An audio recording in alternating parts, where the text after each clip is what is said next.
Bakit nga ba hindi officially part ng pack members itong si Kimbo? For today, sa kalagitnaan ng araw ay nang bulabog na naman si Mother sa ating pack members at si Kuya Sermenyo nga yung umakyat dito para kumuha ng pack members natin na papaliguan ngayon. Andito na nga sila ngayon kay Kimbo at siya na nga yung papaliguan ngayon, kaya naman nung paalpasan siya, ayan talagang diretso takbo na siya sa pababa sa sobrang excited niyang lumabas. Pero wag kayong ina-expect talaga niyan is lalabas siya sa off-leash area or may pupuntahan siya. Pero ayan, hinara nga siya dyan ni Kuya Edmar nyo kasi wala naman talaga siyang pupuntahan for today. O diba kawawa, nag-expect ang bata.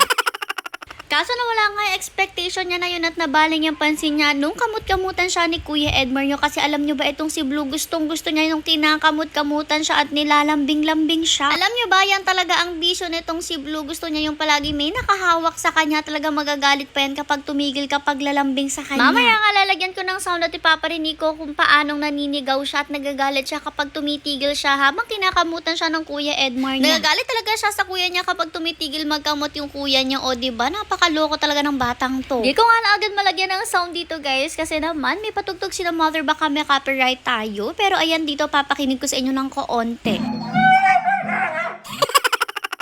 O, diba parang nagiging halimo talaga siya kapag tinitigilan ni Kuya Edmar nyo yung kamot at gusto talaga dire-diretso yung kamot sa kanya. Diyos ko, only scratches na to. Diyos ko, masakit na nga yung leeg ni Kuya Edmar nyo dyan pagyukot, pagkakamot, pero hindi talaga siya makatigil kasi nagagalit sa kanya ang bata. Hindi naman touch deprived ang ating pack members guys kasi talagang todo lambing rin tayo pakikipaglaro sa kanila kapag nasa off-leash area tayo. Pero kasi yung iba nating pack members ay may bisyo talaga. At actually parang lahat naman ng ating mga fur babies, bisyo na talaga nila ang pagpapascratch kasi talagang doon sila masarap at doon nga sila talaga kumakalma. Anyways, bago pa nga tumagal ng ilang oras ng scratching session ng magkuyang Kimbo at Edmar ay binuhat na siya agad ni Kuya Sermenyo para mailagay nga dito sa ating grooming area. Wala talagang idea ang ating mga pack members pagpapaliguan sila. Akala talaga nila papalabasin sila para maggala-gala. Diyos ko, akala mo naman hindi na nasanay na ganitong pinapaliguan palagi. Medyo malikot rin nga palang paliguan itong si Kimbo, kaya naman sinarhan na rin nga nila itong stainless na to kasi nga delikado, baka makatalon pa siya dyan. Alam nyo rin naman na kapag sarado yan, yung nagpapaligo nga is dyan na nakapwesto sa loob para nga chill na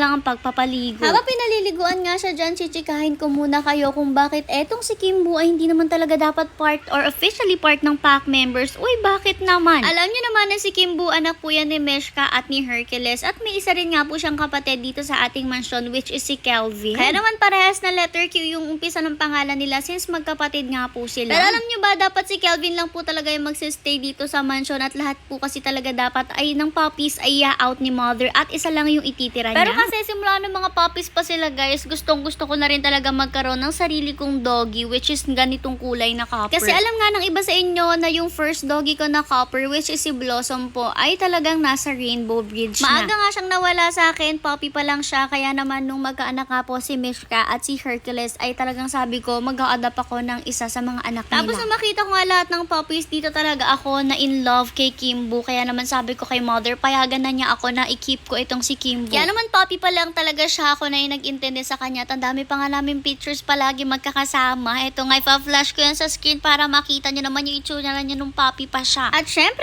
noon nga po, dalaga pa rin ako, kaya naman dito ako nagsistay ng Mother na bahay, kaya naman dito po talaga nandito rin si Blue. Kumbaga, dito na rin naman lumaki si Blue at talagang kasama na niya ang pack members natin. Kaya naman talaga naging official part na rin siya ng pack members. Kaya naman ngayon nga po, nabumukod na ako na may sarili na rin akong pamilya, may baby na ako at may bahay na kami. Apartment lang naman na inuupahan. Sinabi ko na rin talaga kay Mother na hindi ko na nga dadalhin itong si Kimbo kasi nga po dito na talaga siya nasanay. Naku, pagpasensyahan nyo na, feel ko minsan natatawag ko siyang Blue kasi naman nalilito ako sa pangalan nila since ito nga si Queen Blue derived from the name of Blossom rin, pati na rin nga si Blue. Pero yan na nga, dapat talaga ay hindi official part ng pack member yan kasi sa akin nga ay ang si Kimbo. Pero syempre kasama na rin naman niya palagi ang pack members, kaya naman part na rin siya ng pack member syempre at family din naman tayo. Bakit pa ba siya maiiba, diba? Anyway, so much for the chika. Ayan, nakatapos na rin nga siyang paliguan dito at bago nga siya tuluyang ipasok sa loob, pinunasan na lang rin ni Kuya Edmar nyo yung mga post niya kasi minsan talaga yan yung basa pa. Di na rin nga siya pinatakbo-takbo pa dito sa labas kasi kalat na kalat talaga yung balahibo niya dito, baka makain pa niya, kaya naman idiniretso na rin siya dito sa loob ng mansion. Very good din naman siya kasi diretsong akyat na rin nga siya dyan sa taas at hindi na nga siya nagdalawang isip pa. Tingnan nyo, medyo nadudulas pa nga siya dyan sa hagdan pero pag akyat niya, diretso na rin naman siya sa room niya. O diba, napakabait rin naman.